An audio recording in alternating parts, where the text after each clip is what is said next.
guys, it's Kylie. It has been a really long time since I've filmed a video, but I decided to film one again today because my friend Stacy from Twitter is starting her booktube channel back up, so I will leave a link to her channel below. But she just kind of inspired me to make another video, I guess. I've been busy and lazy, and I haven't felt like I've been reading a lot, but looking at my stack of books that I read this month, I actually have been reading a lot more than I thought. I thought I was just listening to all the audiobooks and not reading physical books, but I've got a pretty good stack here, so let's get started. The first book that I read this month was an audiobook, and it was Coraline by Neil Gaiman. I gave it a 4 out of 5 stars. I really enjoyed it as far as middle grade books go. I don't normally really like middle grade books, but this one was a little bit darker and a little bit more mature, I felt like, than a lot of the middle grade books that I've read. The next book that I read or listened to was also an audiobook, and I listened to the audiobook for Simon vs. the Homo Sapiens Agenda, which I gave 5 out of 5 stars. It was a really quick read. It was a happy ending, sort of contemporary. Good for summer, I feel like, just kind of a feel-good contemporary. I really enjoyed it. I'm excited to see the movie, but I hate going to movie theaters, so I'm going to wait for it to be rentable, and then I'm just going to watch it at home on my couch. The next book that I actually read, and that was The Witches of New York by Amy McKay. I actually had this in the last TBR that I put up, so I was planning on reading it, I think, in February, but I didn't ever get around to it. I gave this a 5 out of 5 stars. I really, really enjoyed it. It's about 3 witches that own a tea shop, and basically a religious fanatic group that is aiming to kill all the witches. So that was really a good book. I loved that one. The next one I read was also an audiobook, and that was The Diviners by Libba Bray. I have never read any Libba Bray books before, but I really, really enjoyed The Diviners. I think the audiobook was really great. I gave it a 4 out of 5 stars, and I would definitely recommend that one if you haven't read any of her work before. It's set in the 1920s jazz age, following a girl named Evie O'Neill for the most part. There are other main characters, but she's kind of a flapper wannabe who discovers that she has the power to read objects and kind of read their history by holding the object, and obviously they get into some trouble, not because of their object reading, but basically they're trying to solve crimes with all of their divining skills, and it's really a good book. The next one I actually read, it was I Have Lost My Way by Gail Forman. I had an arc of this book, and I finished it this month. It was really a good book. I gave it a 5 out of 5 stars. It follows 3 different people who feel lost in their lives, and they run into each other by a chance of fate, I guess.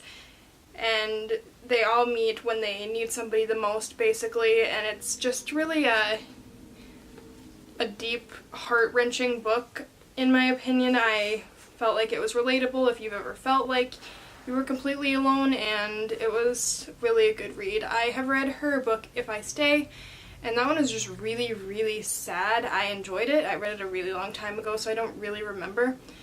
But it was so sad that I didn't want to read the next book, and I haven't read any of her other works, but this one wasn't quite as sad. Like, it ended pretty happily, which I appreciate in a book. The next one that I read the ebook and listened to the audiobook. I got it off of Overdrive, so I don't have it to show you guys, but it was called The Dressmaker by Kate Alcott. I think I gave it a 2 out of 5 stars. It's a book about the Titanic, and I have been really into reading about the Titanic and everything because when I was in Vegas over New Year's, we went to a Titanic exhibit, and I've just been really interested in it since then. And it was a really good book, except in the second chapter, the Titanic sank, and from there on, it was just kind of making out some of the people, the rich people on the Titanic, to be like villains for surviving because they had money. And I can kind of see where they're coming from with that, but I mean, you can't save everybody, and it's not really their fault that they survived. So that was kind of disappointing for me. Also, the climax of the story was like in the second chapter. So I was kind of hoping it would be more towards the end, and I was just wishing for a book centered on the Titanic because I like to read about the luxury of it. And it just wasn't that. So if you have any suggestions, or if you've ever read any Titanic books more like the movie, let me know. I'd love to read them. The next book that I read was A Gathering of Shadows by V.E. Schwab. I gave this book 5 out of 5 stars. I can't say much about it without talking about the first book, which I don't want to give any spoilers. So basically it has to do with a magic tournament that kind of puts me in mind of the Harry Potter Triwizard Tournament in a way, and it also has to do with pirates, and it's really a good book. I love this series. So right after I finished that one, I had to start the next one, so I finished A Conjuring of Light by V.E. Schwab. I also gave this one 5 out of 5 stars. Again, can't really talk about it without giving anything away, but I would definitely recommend reading them. The next book that I read, I also listened to. It was Lair of Dreams, the second Diviner's book, and I gave that one a 4 out of 5 stars as well. I liked the first book better because I like Evie's character the best, and I feel like the first one revolved around her more so, as the second one revolves around a different set of characters for the most part. Like, she's still in it and she's still a main part of it, but it's just not quite as Evie-centered as I wanted it to be. The next book that I read was The Upside of Unrequited by Becky Albertalli. I gave this a 4 out of 5 stars, I think. It was cute. I didn't realize until about halfway through that it is based sort of on some of the same characters as Simon vs. the Homo Sapiens Agenda, which I thought was kind of fun. I really like when books connect like that, especially if it doesn't straight up say it on the back or something where I can just kind of discover it on my own. It was kind of a cheesy book, I will admit. I did enjoy it though. It was a quick read.